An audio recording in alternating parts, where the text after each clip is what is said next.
Social media, world, सारी दुनिया, human right organisation, कहाँ मर गए आप सब लोग, कहाँ मर गए।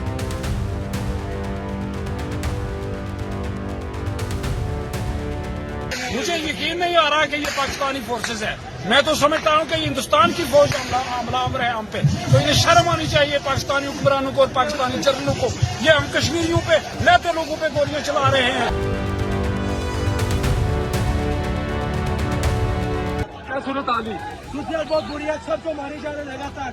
पिछले तक 3 बंदूकों का हेडशॉट किन्होंने किया है। पाकिस्तान के कब्जे वाले कश्मीर यानी पीओके में हालात लगातार बिगड़ते जा रहे हैं। चुनाव से पहले विरोध प्रदर्शन हिंसक हो गए हैं। पुलिस फायरिंग में 32 प्रदर्शनकारियों की मौत और 50 से ज्यादा लोगों के घायल होने का दावा किया जा रहा है। इसी बीच पाकिस्तान के रक्षा मंत्री ख्वाजा आसिफ ने बड़ा बयान देते हुए कहा कि पीओके के प्रदर्शनकारी भारत की तरह पाकिस्तान के दुश्मन है और उनसे किसी भी तरह की बातचीत नहीं होगी। आखिर पीओके में लोग किस बात का विरोध कर रहे हैं? 12 शरणार्थी सीटों का विवाद क्या है और जेएसी कौन है? आइए समझते हैं पीओके की पूरी कहानी। नमस्कार, आप देख रहे हैं इंडिया न्यूज, मैं हूं सूरज झा। पीओके में इन दिनों विधानसभा चुनाव को लेकर भारी विरोध प्रदर्शन हो रहे हैं। विरोध के अगुवाई ज्वाइंट अवामी एक्शन कमेटी यानी जेएसी कर रही है। मंगलवार को संगठन के बैनर तले करीब 5000 लोग रावलकोट से मुजफ्फराबाद तक मार्च निकाल रहे थे। जेएसी का आरोप है कि प्रदर्शन पूरी तरह शांतिपूर्ण था, लेकिन सुरक्षा बलों ने बिना किसी उकसावे के प्रदर्शनकारियों पर गोली चला दी।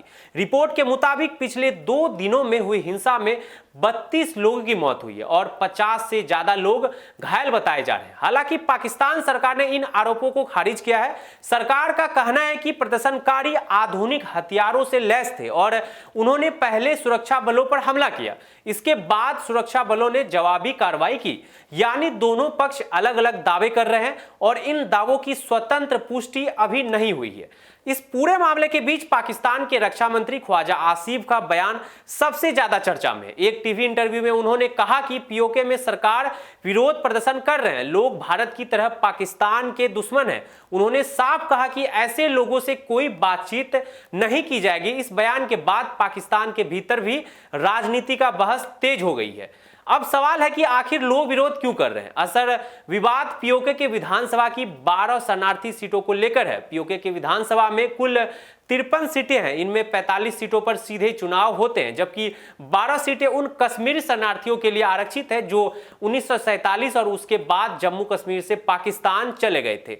इन सीटों के मतदान पीओके में नहीं रहते, बल्कि पाकिस्तान के पंजाब, खैबर पख्तूनख्वा और दूसरे इलाकों में रहते हैं। इस बार इन सीटों पर करीब 6 लाख मतदाता वोट डालने वाले हैं। जेएसी का आरोप है कि इन 12 सीटों के जरिए इस्लामाबाद की राजनीतिक पार्टियां पीओके की सरकार बनाने में दखल देती है। कई बार इन सीटों के नतीजे पूरे विधानसभा को बहुमत बदल देते हैं। इसी वजह से जेएसी की मांग है कि विधानसभा चुनने का अधिकार सिर्फ पीओके में रहने वाले लोगों को मिले और 12 शरणार्थी सीटों की व्यवस्था खत्म की जाए। पाकिस्तान तहरीक-ए-इंसाफ यानी पीटीआई समेत कई विपक्षी दल भी पहले इन सीटों को लेकर चुनाव प्रक्रिया की निष्पक्षता पर सवाल उठा रहे थे।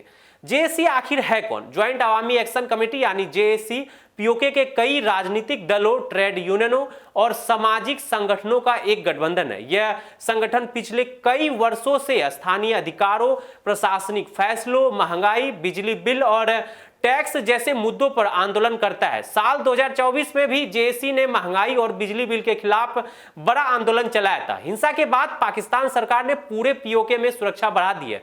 आंतरिक सेना, पैरामिलिट्री और आर्म्ड कांस्टेबली की तैनाती की गई है। पूरे इलाके में धारा 144 लागू कर दी गई है और इंटरनेट सेवाएं भी बंद कर दी गई है। ऐसे में सामान्य जनजीवन भी प्रभावित हो रहा है। फिलहाल पीओके में हालात तनावपूर्ण बने हुए हैं। एक तरफ प्रदर्शनकारी चुनाव व्यवस्था में बदलाव की मांग कर रहे हैं, तो दूसरी तरफ पाकिस्तान सरकार सख्त रुख अपनाए हुए है। आने वाले दिनों में यह देखना होगा कि सरकार बातचीत का रास्ता अपनाती है या सुरक्षा कार्रवाई को और तेज होती है। फिलहाल इस मामले की नजर बनी हुई है। आप देख रहे हैं इंडिया न्यूज। नमस्कार।